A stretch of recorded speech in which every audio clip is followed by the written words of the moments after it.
Today's guest speaker is Doug Fink. He runs the New York City PowerShell Users Group. He's going to talk to us about using AI and PowerShell. With that, I'll let Doug get started. Great, thank you. Thanks, Sean. Thanks to the group for inviting me. So my name is Doug Fink, and today we're going to talk about PowerShellAI and OpenAI and ChatGPT. It's a topic that I really enjoy. I've been working with, I started with GitHub Copilot, I think a couple of years ago, and watching how that thing works, where you can generate code and do a whole bunch of other stuff, was quite amazing. I was also looking at the OpenAI stuff before that, or on or about that time. Before they made ChatGPT for the web, they had something called a playground.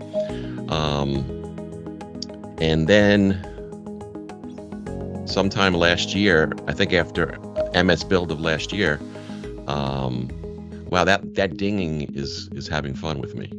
Okay, I'll get that. Now my cat's having fun. Hey, quiet. Sorry. So it's going to be a good presentation. So about a year ago, MS Build, some folks came out of MS Build and they had wrapped Python around the REST APIs for OpenAI, which lets you talk programmatically to the models and to the large language models, which is what all this stuff is based on. And they also even put a PowerShell piece in. So I looked at it and it looked really cool. I have Python set up on my box, and I was able to get all the stuff to work. And I was like, well, if people are going to use this from PowerShell, most folks are not going to want to install Python or a bunch of other tools just to get this to work. So I sat down and I said, well, let me see if I can make a native PowerShell piece, because I'm going to play with this thing, and let's see how we get on. So I worked that up. Didn't take that long to make some basics. And the first person I reached out to was Steve Lee on the PowerShell team. He's, I guess, the principal engineer. He runs the whole team. And I reached out to him and I said, hey, I just, I found this whole thing and I made a native piece. And he responded to me. He goes, oh, yeah, I already put mine up in GitHub. I was like, oh, man. So so since that day, he's got deeper responsibilities around PowerShell than I do. And so I just went off and had a great time playing around with the prompting and how does it work and how do you do fine tuning and how do you do embeddings. And it seemed like every week I was sending him a thing saying, hey, look what you can do with this tool. Look what you can do. And then this just totally grew. And then November is when ChatGPT, the web piece, came out, and it took the world by storm. So kicking off into the presentation. So if you want to, this is some information. I can drop this in the chat if you don't mind. As Sean mentioned, do I have it on here? I run the New York City meetup group. I don't have a link for that, but you can find me on Meetup. But if you want to follow me on Twitter, that'd be great. And I talk about lots of things with PowerShell. I talk about different technologies and tweet about it. And I tweet about AI. If you want, you can also see my GitHub. So if you know how to get up on GitHub, there's a link in there. Here's where all the code is. I've got write-ups. I've got links to the videos that I've done. I've done about 15 plus videos on the different pieces that I built that you can use it with PowerShell. What else do we have? So on my YouTube channel, here's all the videos. That's also in the chat that I just posted. And I blog about this stuff as well.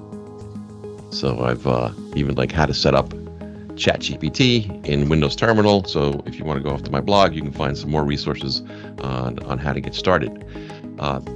This past week, I just put up a new thing. I enjoy playing with Polyglot interactive notebooks. So I put up a whole bunch of them that works with the PowerShellAI module. And you can actually click on it in GitHub, and then you can see how it works. And I've actually run these things, and you can see what it generates and whatnot. Here I'm just showing the errors so you can work it out. If you actually download this piece and you fill out your key that you get from OpenAI, which is simple to set up, you can run this and you'll get the results that you want. You need to get a key from OpenAI. It's in the GitHub repo, how to go get that. Initially, they give you like an $18 credit. I found when I first started using it, they give you $18 or 3 months to use it. When I first started playing with it last year, mine expired before I used all the $18. I didn't know what I was doing with it, so I didn't use it that much. Now that I've built the tool and I use it heavily, my bill doesn't even come to $5, $6 a month. And I use it to test what I'm doing. I try out different concepts. So it's not expensive. You can put a cap on it. So if you go in there, you have to put your credit card down and you can say, just use my credits, or I want to cap it to $5, $10, $15, $20. Yes, you can go up over $100, but you'd be using this thing 8 hours a day straight, doing lots of different information. Does this project include a tokenization counter? Great question. I'm actually building out a tokenization counter. I've got some pieces built, but I'm relying on a C# DLL that does it, and there's some issues with it, but that's coming. So tokenized counter. We're not going to go into that today, though. What else? So that's that. So let's go talk about this stuff. My bad. Who's that?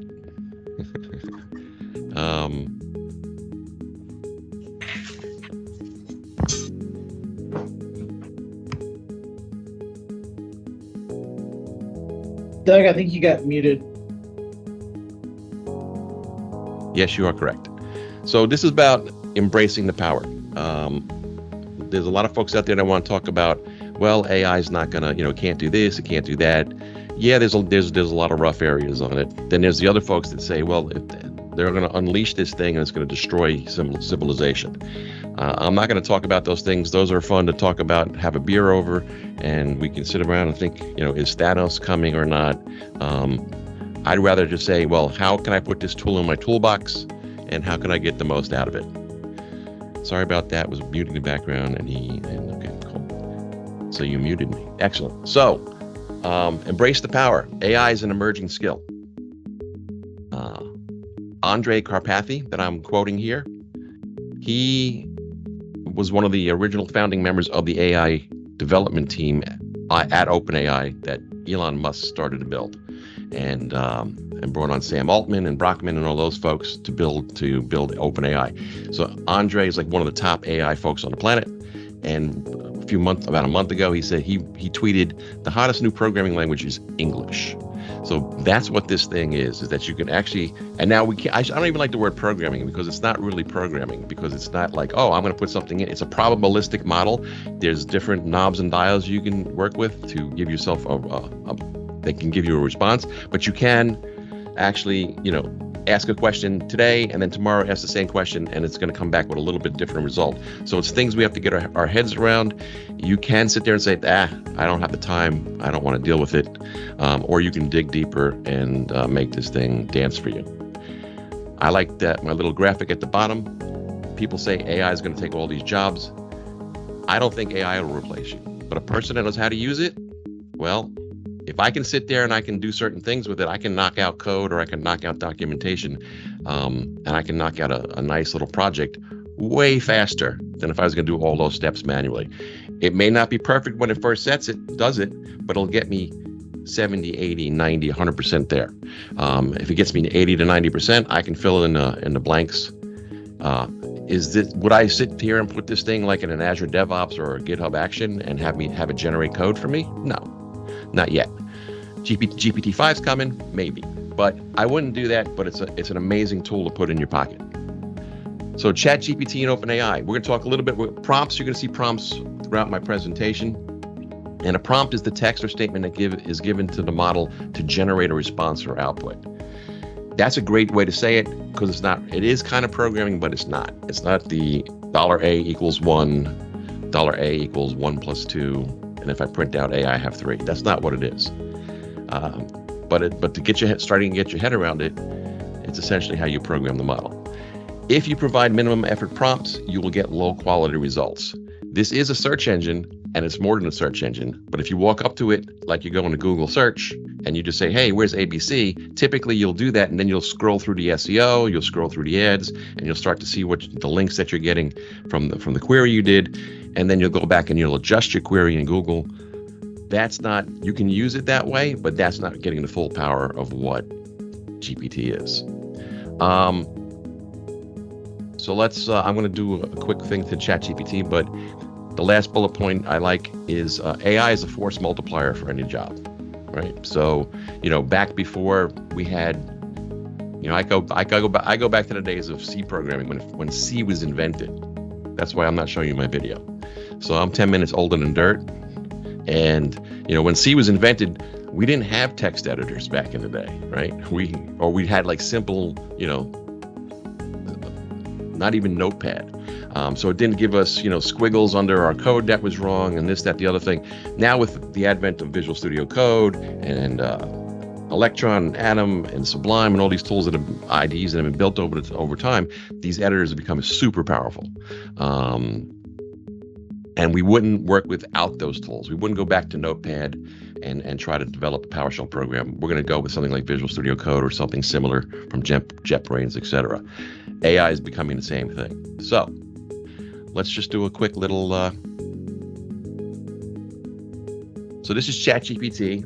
I pay $20 a month for it. As I say many times, it's the best $20 I've ever spent. Is that screen big enough? I can make it bigger. We're good. So up top, because I pay $20, I get an option. I can do 3.5 or I can do GPT-4. 3.5 is great. It's really fast, great for most tasks. It's not as accurate because it hasn't been trained as GPT-4 has been trained. And here you can see I have a browser. They've opened up the browser. I'm not going to talk about that. And there's also like 80 plugins, which I'm not going to talk about. So let's do a simple minimal effort prompt here. And let's say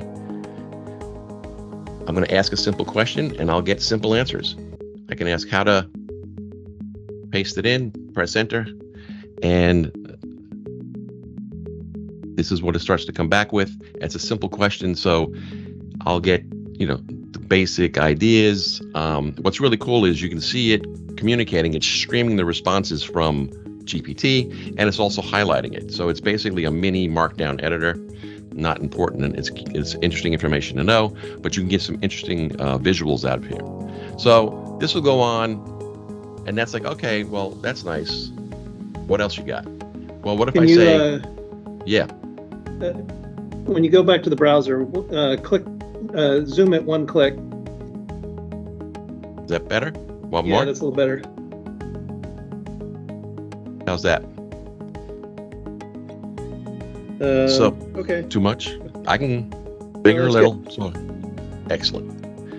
So from my how to learn PowerShell type in 4 words, I've got 8 pieces of information. It's not bad, but if I'm a experienced or a medium level PowerSheller or whatever thing I'm talking about, maybe not enough.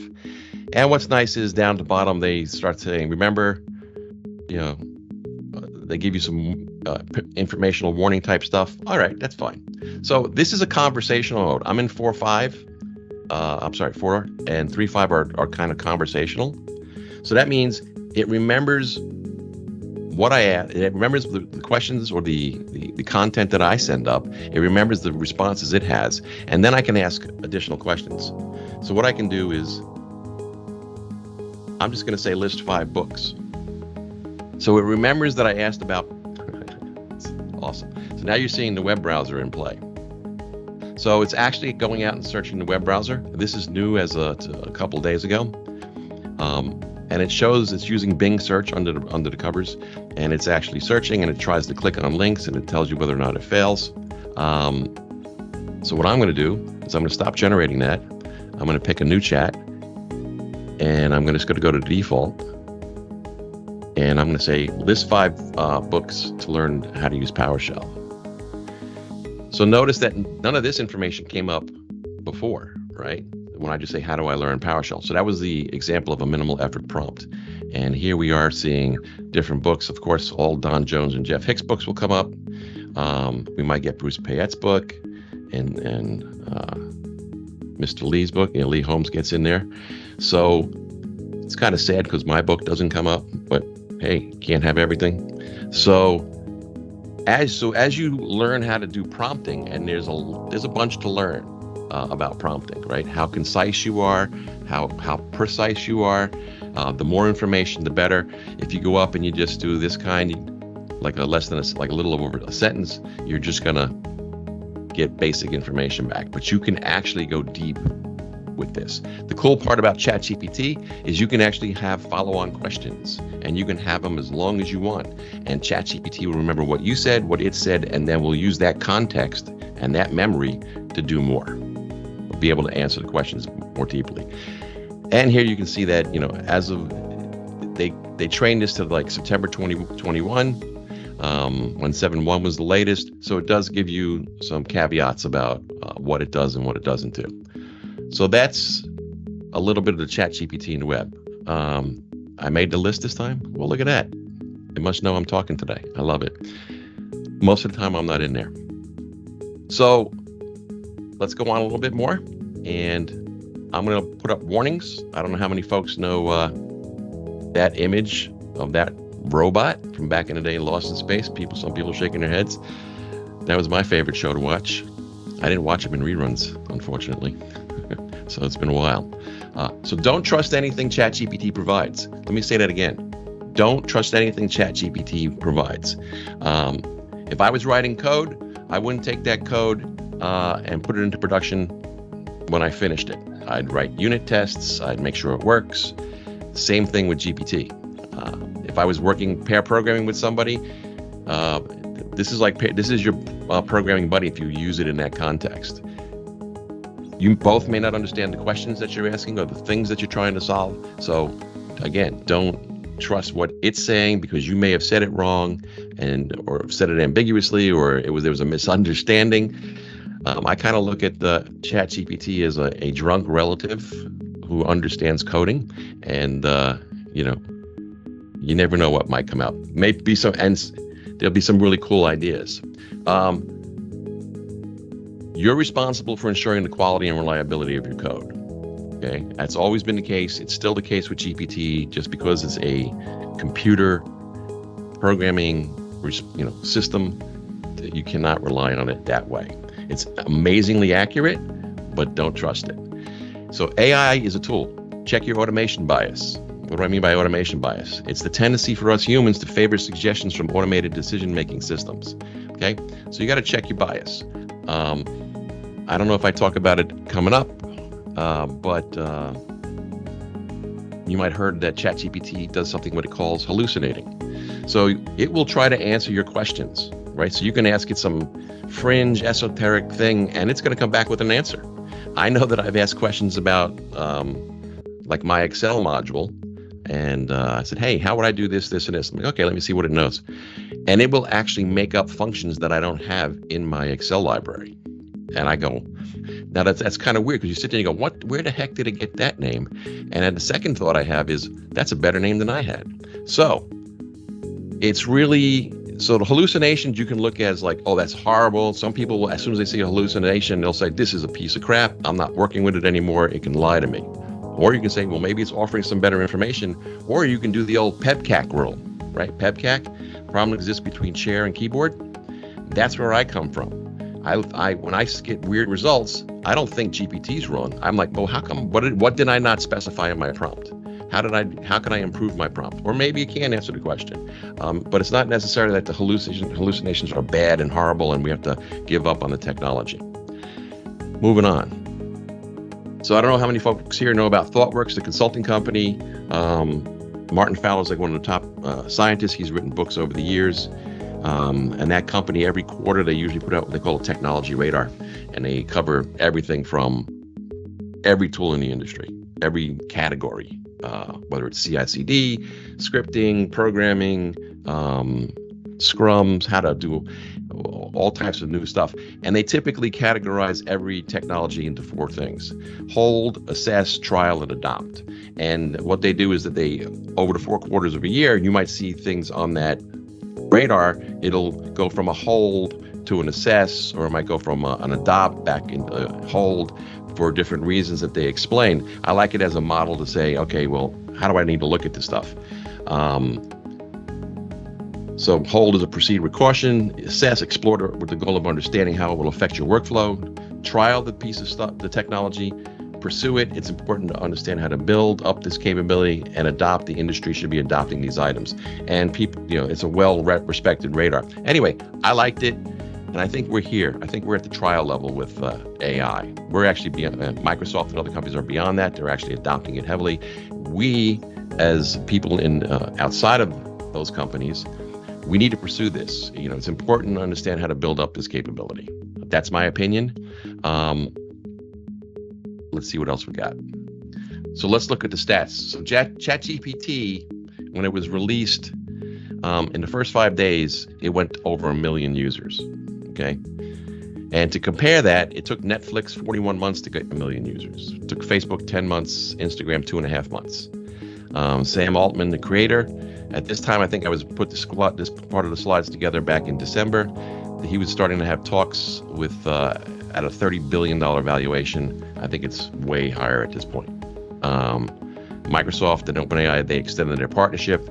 Basically now Microsoft and OpenAI on Azure are basically one and the same company from my perspective. NVIDIA is a hidden gem in this process. They are delivering new hardware, H100s. They've been having new hardware in the Azure space. They have delivered to these folks to make AI faster, including AI ops. At the end of the day, this stuff has to get trained on a regular basis, right? So how do you build these giant engines, these pipelines that actually do it? So they're building it, NVIDIA plays in it, and Microsoft and OpenAI are the deal. Many disciplines are banning the use of AI, GPT, and so on. Stack Overflow wasn't allowing answers to be posted by AI. Art competitions. Artists were using AI to build art and then entering them into competitions and winning. And then as soon as they found out it was done by AI, they stripped them of their awards. Educational institutions were labeling that students can cheat. I just saw yesterday New York City has now given the thumbs up that ChatGPT can now be used. And they're going forward to help the teachers and the students and the curriculum all begin to learn and apply GPT in the classroom. So I don't know how many folks here used to use calculators back in the day, and our math teacher said, "You're never going to have a calculator with you to do this stuff." Really? And then here we are, smartphones. I can do more than a calculator. I can talk and get my calculations done. So others are seeing that the people need to be taught and learn how to use this new tool. So a couple of more slides.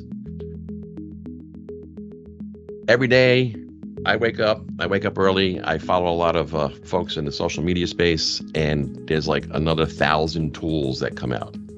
And it's like, oh my goodness, what are these people doing? So last week we had Google I/O. They're all in on AI. IBM's going hard on AI. They have something called Watson X. That's their extension to their AI piece that they had called Watson. AWS is ramping up. They're actually revamping their Alexa process. More LLMs, large language models, what this is all about, and tools are being released and you can shake a stick at. And there's been massive announcements from OpenAI. Warren Buffett is weighed in on this with Bill Gates, Microsoft, AMD, Tesla. Tesla has one of the best AI pieces for their FSD in their cars. Meta, and on and on. Even Wendy's is actually trialing. They're swapping out their when you walk up there and say, "Give me a hamburger and fries," they're not going to have humans do it. They're going to have AI respond to the process and then just kick out the order. Amazing stuff, in my opinion. I love it.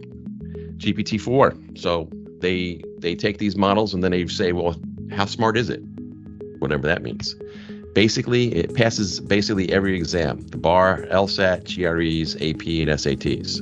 So amazing. And this is just a small list of what it passes. GPT-4 is multimodal, which means I can actually take one of the demos. And I should get through this more quickly so we can do some actual demos. Is that somebody actually wrote Greg Brockman, the president of OpenAI, did his demo of GPT-4, and he scratched on a piece of paper saying, "I want the joke of today," put it in brackets, say, "click here," and then in the next one he scribbles, "I want to have the joke from yesterday," in brackets, say, "click here." Took a picture, sent it to OpenAI, and it came back with JavaScript and HTML that worked to do exactly that. So that's where they're going with that's, and that was with an image. Audio and video is even crazier. There's improvements in performance and steerability, which you might see. It still hallucinates, and it has been significantly reduced. And basically, this stuff has been trained on the Microsoft AI supercomputers. So Azure, that's a whole nother amazing journey. This is just a quick view of how it reached 100 million users. It took like less than it went from 1 million users to 100 million users in like 2 months. Okay, and that's another way to look at it. So what we're about to see in AI has not been seen since the launch of Google Search or the iPhone. We are heading into the next golden era. So you can either embrace it, or you can choose. You can easily sit on the other side of this and say, well, I tried it and I get wrong answers, so I'm not going to waste my time with it. I can see the future, but it's too bright.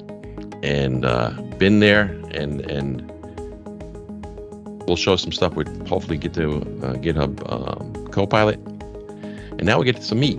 Let's play around. Any questions? What do we got? Yeah, open source is where it's at. Absolutely. The open source community on this has been absolutely crazy. And in fact has driven a lot of these enhancements and shown some really amazing things. So, Doug, we had one question in the Q&A. Do you think the future of programming / PowerShell is going to be in the explanation of the code and then the testing of the code rather than writing of the code? I think it's going to be in all three, but that's a great question. Explanation, writing, and testing. And I think I only have 23 minutes left, but hopefully we'll get to see some of that with GitHub Copilot to answer exactly that. Go for it. Cool. Let's see. So I wrote this module, so if you want to get it, you can do an install -module PowerShellAI, one word, and it should set everything up. And you have to go up and get a key from OpenAI, and you can set that in an environment variable, $env OpenAI key. Oops. If you don't like that, some folks have actually contributed to my library so that you can do from vaults and whatnot. That's up on the GitHub repo. You can read how that works. And then, so you install it, set a key, and you're off to the races. So let's show a quick demo. I have several functions in here that do different things around the GPT models. The first one we're going to take a look at is the AI function. So I'm in a directory here, and if I do a git status, okay, so I have 3 files. They're untracked. I haven't checked them in. I haven't done anything fancy with it yet. And is that a good font size? We're good? Cool. So now I can take that text and I'm going to pipe it to my AI function, right? Using standard pipeline stuff inside of a function with PowerShell. And I'm going to say, write a detailed commit message. So now it goes off to GPT. It took that text, ran it up, and it comes back and it gives me a commit message. Typically, the way I write my commit messages, I just say added or updated. So this makes my life easy, and don't trust it. But if I look at it, that's a fairly good commit message. You don't have to just do a git status. You can do a git diff and then pass it to AI, have it write. It'll figure out in the diff. You can say, highlight the key updates I did. So that's one usage of it. Okay. And what we're seeing here, this piece here, write a detailed commit message, that's a prompt. So I'm actually taking this text across the pipeline, and then I'm prepending this prompt like that, and then passing all of that to GPT to have it respond. Moving on. Let's not look at this today. We'll get there in a minute. Sorry about that. Let's see if I can click on the right windows. All right, so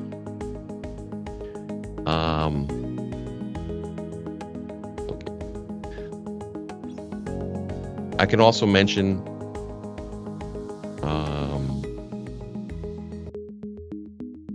for folks. I don't know if there's a waiting list, but in MS Edge, you can now get what they call Bing Chat. So that's what I have here on the right.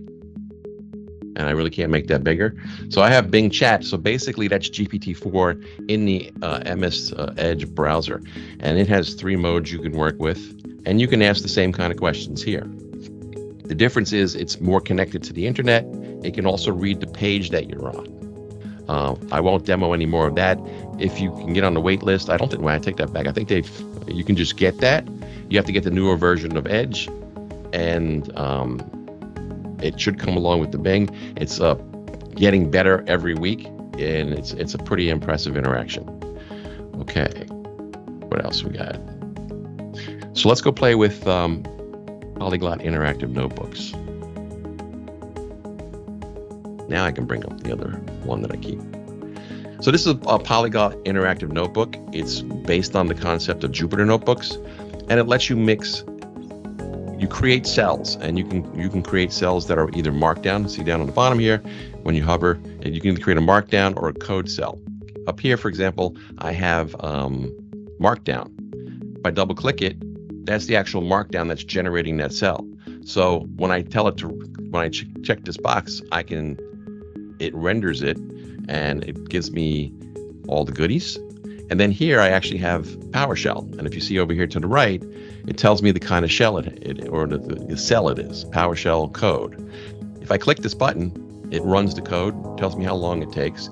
You can imagine that what this is me typing this at the command line, right? So each cell, so this is like one big PowerShell console. This is one console, one session. And as I click on these cells, it runs the code. So let's take a look at some GPT stuff. So we just saw AI. I'm going to show another function called get GPT-3 completion. And what I want to highlight here is I'm creating a function and then doing some stuff to the prompt, and then I'm using GPT to answer it. So GPT I'm going to say GPT going forward because that's the alias. So GPT function basically is a raw way straight to OpenAI, and then you can, if you choose, you can actually wrap this into your scripts, or you can wrap it into any kind of interactions you like. You can add it to your scripts to do things that people interact with, or you can wrap them and just have it read a bunch of files, for example, pass all that information to GPT to have it do summarizations, etc. So here I'm just going to create a function called convert from language to code. And I take a few variables, a prompt, a from, to, and max tokens, and then I'm going to create a full prompt. And I'm telling, this is part of the text that I'm setting to GPT, saying translate this from 1 to 2, and I'm using a here string, and I'm also doing a replacement in the strings. So I'm going to pass the prompt in. I'm going to pass in the from and to language, like Python to PowerShell. And then I'm going to repeat. This will come out and say something like Python. This is going to be the prompt, maybe the piece of code that I'm sending it to. And then lastly, this will say what language I'm sending, I want to convert to. So let's take a look at what that looks like. So here I have just a simple thing called $code. And then in a here string, I'm saying print hello world. So I don't know how many folks are familiar with Python, but that's a Python syntax. So I'm going to use that function that I just created. I'll run it, make sure it's all good to go. And I'm going to say convert that piece of code from Python to PowerShell. So let's see what GPT says, and it converts it to write hello world. So that looks pretty simple. You can get much more complex with the Python, okay? What's cool is the same function, for whatever reason, and don't get locked into like I'm doing this with specific languages or just for programming. You could build these types of things for anything that you're trying to get done. Let's convert the Python to Rust. So if you ever wanted to see what Rust looked like, so now that's actually Rust. That's print line, that's a macro in Rust. So if you're playing around with different languages, but this works with pretty much anything that's out there. Remember, this has been trained on the corpus of human text, from Chaucer to everything in GitHub for every language on the planet. Let's prove it. Say I don't know how to deal with curl, right? I'm always in a in the Windows world, doing invoke REST methods. So here I'm giving it a little steerability. I'm saying, hey, I'm telling it that, I'm an expert in PowerShell, and here's a piece of curl, and I want to convert from curl to PowerShell. So we'll run that up. And it comes back with an invoke REST method, takes the post, gives me the post. It took the correct URI, and it used the correct parameters. And here's the headers, right? Content type application, JSON, and then it puts the body and it escapes it correctly as a JSON string. So if I have a bunch of curl stuff that I'm doing from somebody else that I'm working with, and it can get fairly complex. This is a simple example. I can say, I don't have to sit there and go, well, let me figure out how to do my curl conversions. I can just drop it into a string and tell it, convert it for me. Moving on. Any questions? I think open source catches up, and it seems like it might be in 6 months. No more commercial products. Yep, those are good conversations. Yeah, Kenneth is putting out some good information there. I'm not sure about not going with commercial products, but yep, it's absolutely a viable approach. What is the go with using this in company environment in the sense of sensitive? Well, I'm going to let you figure that out. You're going to have to talk to your security people because this is sending information up to GPT, and OpenAI has issued several statements that they don't keep the information to train further models down the road, but your security people will have a different opinion about that and need to check that out. Luckily, I do this all on my own stuff, so I can't even imagine what it has on me. Okay, so here's another type of a prompt. Now I'm not going to do my wrapper. I'm just going to do my straight GPT function, get GPT through completion, and I'm going to say explain this PowerShell code. So somebody asked about explaining code. So here's a simple one, right? It's a function greet, takes a parameter name, and it then prints out hello whatever. And I'm just going to send that up to GPT and ask it to explain that code for me. This is a PowerShell function called greet. It takes a single parameter of type string. The function simply prints out the string hello, followed by the string parameter that was passed in. Now, this is on the older model. This is on 3.5. Yeah, this is on 3.5. This is not even using the newest GTP4. And when I started working with this in November, it wasn't as clear and as precise as it is. It was great. This is getting even better. So I can put anything in here. Now, don't go taking a 7,000 line script and drop it in here and think it's going to be able to figure that out. Probably you're going to hit the token maximum limit. It's not designed to say, you don't walk up to this and say, hey, I want to implement the Uber routing methodology in PowerShell, and then sit back and go, oh, I'll have an answer in an hour. That's not how you use this tool. It's a iterative back and forth type process, and the more concise you can be, better. You can go pretty complex. So let's see what else we got. How many people play with SQL? I try to stay away from it.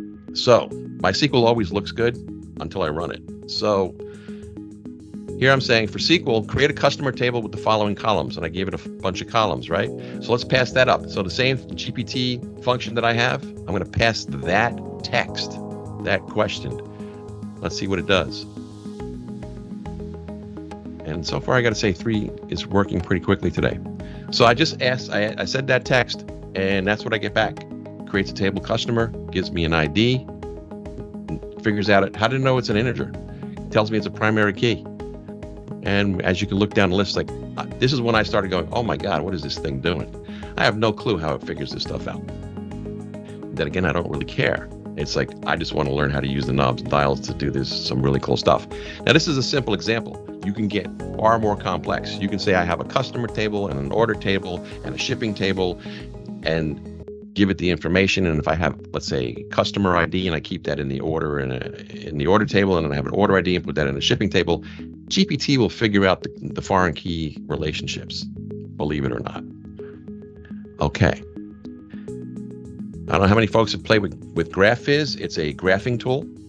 So in English, I can say using GraphViz.language, dot is the executable. Give a directed graph containing 3 nodes. I want node A0, 1, and 2, and I want to draw arrows from 0 to 1, 1 to 2, and from A2 back to A0. This will not be a graphic representation, but somehow it knows about dot, and that's exactly the syntax. Now, if I took this syntax and I dropped it into a file and ran dot on it, I would get, I would get a graphic showing all these nodes pointing to each other.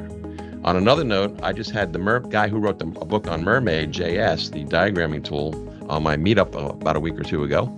And at the end, I showed how to use, inside of a notebook, I was able to actually do mermaid syntax with a bunch of things. I actually passed it a PowerShell program that had 3 functions in it and asked it to write a mermaid diagram of the flow. And it worked out of the box. But you can check out that video if you want. Let's play with regex, because everybody loves regex. So GPT, write a regex matching URL. So I think I was around when they invented regexes, and it was always cool. So don't trust anything that it comes out with. I'll leave you folks to fact check that. But all I said was write one matching a URL. I can say I can get very complex with this. Let's do some more. List 10 science fiction books, right?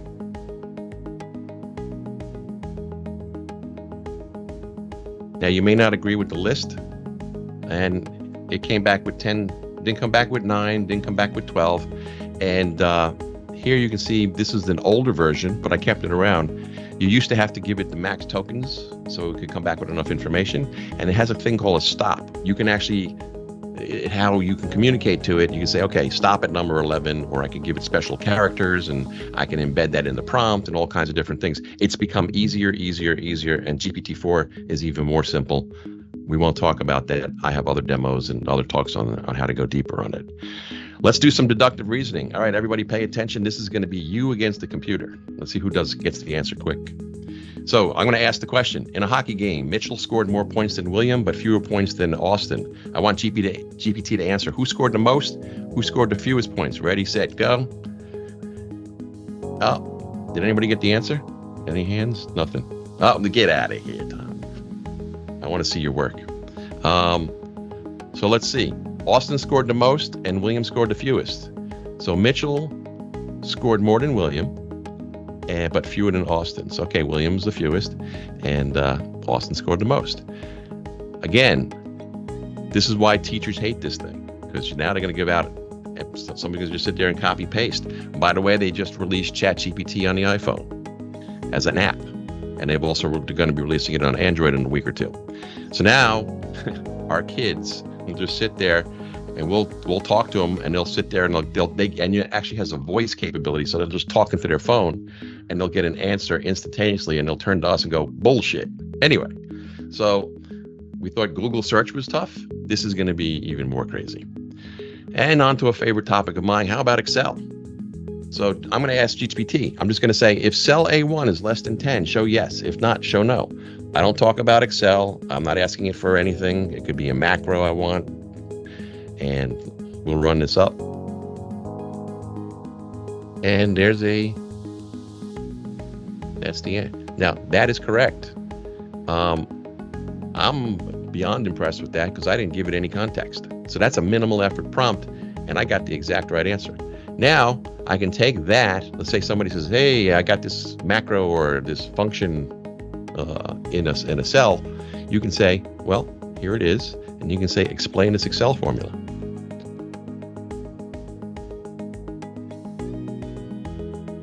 There it goes.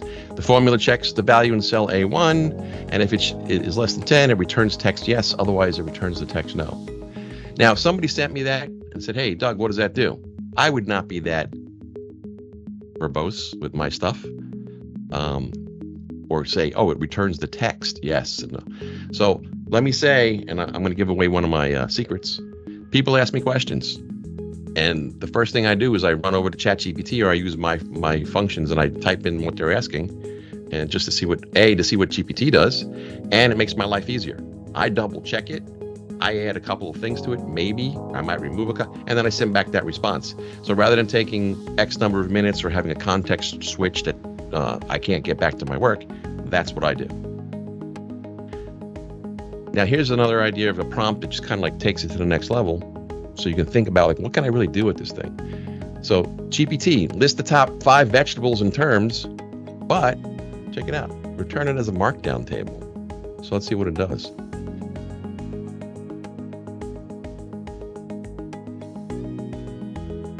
So it gives me the vegetable. It's a root vegetable. Carrot is a root vegetable. What's really cool is I can copy this, right? And since I'm in an interactive notebook and it takes markdown, I'll copy that and paste it, and then I'll render it. So now now what's really cool is when I have GitHub Copilot installed. I'm not going to show this in a demo, but when I'm doing my markdown write-ups on my modules, I can sit there and say a bunch of stuff. I can put a little comment and say, show me the vegetables in a term in a markdown table, and Copilot will generate this in line in my markdown. I hit save and I'm ready to go. So this is the kind of stuff, and because you're in your library, you can do certain things with the code that you have and whatnot to prompt and to nudge the GPT to give the answers about what you're working on. Just as a note, Copilot X is coming out. I have access to that. It's next level of what it can do. This week we have MS Build coming up. It's all about AI. Every product in Microsoft is going to get Copilot. Everything on M365. So learning how to do prompts, embrace the power. We'll just do some things. I don't know if you've heard about DALL-E. So that's text to images. And I've actually got a little extra helper library that interacts with the Notebook API so that I can actually, I'm going to say show OpenAI image, and we'll run this up. So show OpenAI image takes the cat in the hat, passes it up to DALL-E, and when I get it back, I render it in line inside the notebook. Now it just generated that all on the fly. It's not a stock. If I run it again, we'll get a different image, hopefully. And so the point is that if you want to use the API directly, you can save it to a file, whatnot. I'm adding functionality to the interactive notebooks so that you can do this kind of interactions, including the code interactions. Again, I'm not going to show too much of that. We'll do one more. So who would think of writing this as a prompt? I want a bird in a top hat with a cane. Use the Unreal Engine, right? That's a gaming engine for drawing. I want it as a marble sculpture, like MC Escher, if you know how Escher does his stuff. And that looks pretty close, right? So it just generated all that stuff. Now this is DALL-E. There's another thing out there called Midjourney 2 and Stability AI. We're not going to talk about that. Hey, thanks, Kenneth. Hey, Alexander's in the house. All right. So awesome. Thanks for posting those links. All right, let's go so I've got 12 minutes. I can go on for another hour, but any questions at this point? You got any meta prompts? Meta prompts? Yeah. Who let you in? I don't have any meta prompts. That's a great point. That's a separate demo that I have, but I don't have any ones that I can just show straight away here. Meta prompts are really cool. Which ones were you thinking about? Maybe a rating system. No, not a rating. Yeah, a rating system to create prompts. So, yeah. So it's kind of like have GPT-4 ask you a series of questions. Yeah. It would rate your questions, and then in the end, it would generate a prompt for whatever. Absolutely. I don't have any at my fingertips at the moment, but yes, that's correct. And you can actually you can create prompts that generate prompts. Yeah. So you can sit there and you can say, hey, here's a prompt. Tell me what you think I should do to improve it, and go ahead and do the improvement. And then I can take that prompt and then feed it back in. Now, when you do that programmatically, right? That's one of the reasons I wrote this tool, is that I don't have to sit here and I can do it in a notebook and I can capture all my output. When I save this, I can pass this off to other people, or I can just experiment at the command line. I can save those results in files, and I can say, hey, I've got these 30 prompts in different files, and I can run the AI. I can use PowerShell to say dir prompts.md, go from 1 to 30, pump them all up to GPT, do exactly what you're saying, and then store the results. So I don't have to sit there with ChatGPT Web and where is it going, what is it? So you have an entire automation process that you can do around this kind of stuff. So people are beginning to say, You can do prompt engineering, or you can do engineering with prompts.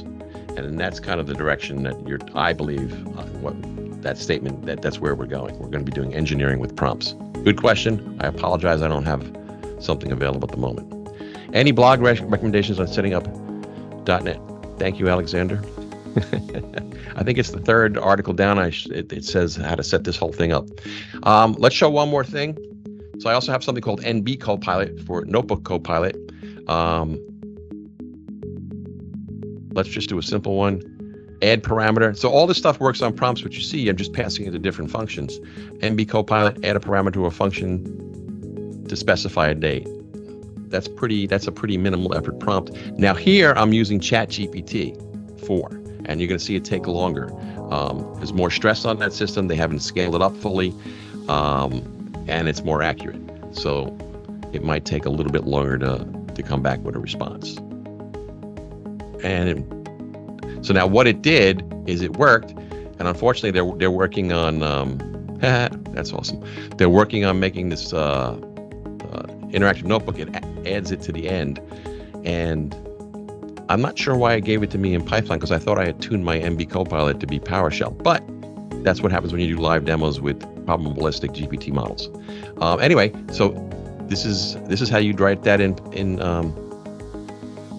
Python for the date. Now, for extra bonus question for you folks out there, how would I get that into PowerShell? Any takers? Come on. Everybody's taking a nap. It's early. Use the language conversion module that you had, command that you had in the opening. You got it. So I could actually then take this, right? And I could say convert from language to language, and I would get a PowerShell version. Cool. Let's go back to the command line. So I've got about 10 minutes. So let's see what we got. Let me take a look at my notes. So let's see what's some of the good stuff. Oh yeah. So also in the module, there's something called enable AI shortcut. So what does that mean? So if you're working at the command line, you have that enabled, I can put a comment like create a PowerShell, this is not going to work well. Create a PowerShell key value map where the country key is these cities, I want to be able to do it as a key, and they since changed some stuff. So it'll come out with basically the correct answer, but not the country as the key. I can hit Control-Shift-G. I've integrated it with PS Readline. It's a PS Readline key handler. So it went off to GPT and got the answer. Then I inject it back into PS Readline. I can press enter, and that just executed, and I can actually run it. So I have code. So you can actually sit at your command line, type in a comment, and then you can have interactions like that. Okay, so I can do something like what is my IP? Now these are minimal effort prompts, so we might see some unusual things here. Like it might put actual, so it doesn't just give me the it gives me an explanation, and typically I can get rid of that by saying comma, don't give me an explanation. And then it gives me one way to do it. So that's another way you can use this tool. Makes it quick and easy at the if you're always in the command line, which I typically am. And what else do we have? Where's my good stuff? Oh, there we go.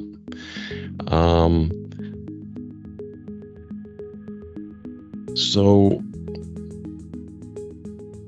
I can do things like this. Back with the AI function, I can say list of planets, only names as JSON. So I'm kind of directing it, right? So there's some things you can do in here by saying things like only names or only code or just code to steer the model a little bit. So you can see it comes back with JSON. Now I can do all this in PowerShell, but this is really just to give you a couple of ideas of what you can do with this. I'm going to do that again, and then I'm going to go and type the results from that into another prompt called convert to XML. You see there's two thinkings because it's going twice to GPT, and hopefully I'll get back XML. of those planets. And it's almost correct. This is a new change that they did. It usually comes back correct. I'm not sure why it's not encoding it correctly. That may be a bug, or I may need to improve my 3-word prompt to get it correct. So this is at sometimes when people want to punch out, but typically, even within the last couple of weeks, that comes back with an absolute, that is correct XML, but it's not the correct characters. Let's do another one to get a sense of things.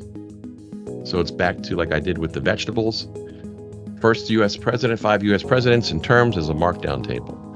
And there we go. And then I can come back here. I can say terms, vice president. Now, so let's see if this gets it right. It's nothing like doing live demos with GPT. So that looks pretty good, right? Now that I have a function inside of there too called convert from GPT markdown table, because it comes back with wacky markdown tables every once in a while. So I adjust for all that and it converts it into a PowerShell object. So these are the kinds of tools that I begin to build, and now I can take this and I can pipe it downstream. If I trained or did fine tuning on the GPT piece that I'm working, I could have company data, so on and so forth, and have a much easier time just doing natural language, translating natural language into all kinds of goodies. All right. So is it a hard stop at 11 or in 4 minutes?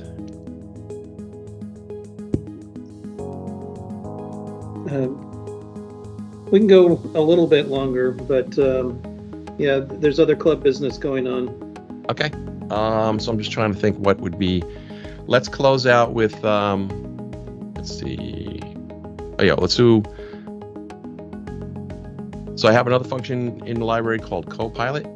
Right. Use PowerShell, list the files starting with test in this directory. So this takes it up another notch. So basically, it goes up. You ask the question, it's tuned for PowerShell. It will come back with PowerShell, and then I do syntax highlighting on it so you can see exactly what the code it's suggesting. And then you have a bunch of choices. You can either yes to run it, or so it actually works. So it's kind of like the hotkey, but it's one step in between. So you can, if you don't like what the code is doing, if you just press enter, it doesn't run it. The other piece that's kind of cool is what somebody else asked earlier about explaining. There's an explain option, E. So now it'll take that code and GPT comes back and explains that code for you. So if it gets pretty complex, you'd be surprised at how well it explains what it was. You can copy it to the clipboard, and if you have Visual Studio Code installed, I will then direct it right to your Visual Studio Code so you can have it in a file. And let's see if I can do a couple of more minutes. Let's go to Copilot. Let's see. Let's go to PowerShellAI.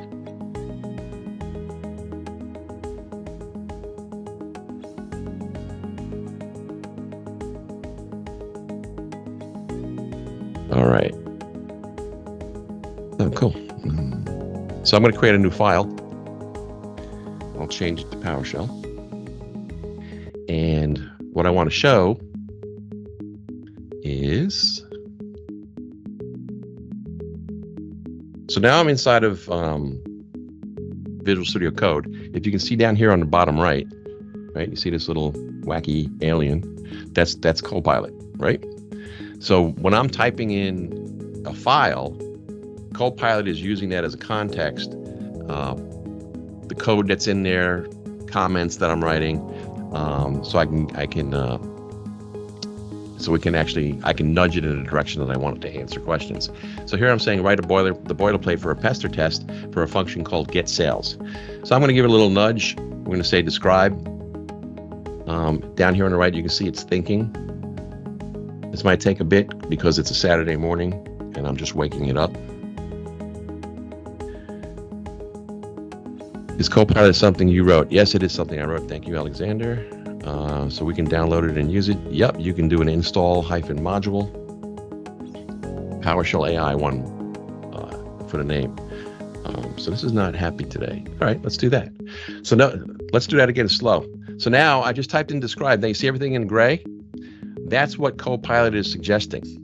if I like the suggestion, or if I don't, I can accept it into code by pressing tab, or I can hit escape and try again, but I'll accept all that and I'm good to go, right? So it just run a bunch of tests about, it made some guesses about get sales and start dates and whatnot. That's not what I want, but that's okay. It gives me some ideas. Well, what I do want to do, which is really cool, let's say I have a get sales piece, and I know I know some sample output that I would get. It tests the data really good. I'm great at these descriptions. So I'm going to take this. I'm going to put it in a comment block. So that's what the output is going to be from that's what I typically get from my get sales, right? It gives me a region, state, units, price, okay? And what I'm going to do, I'm going to say actual, that's the word I like, and it knows that it's calling the get sales function. Now, I want to say $actual.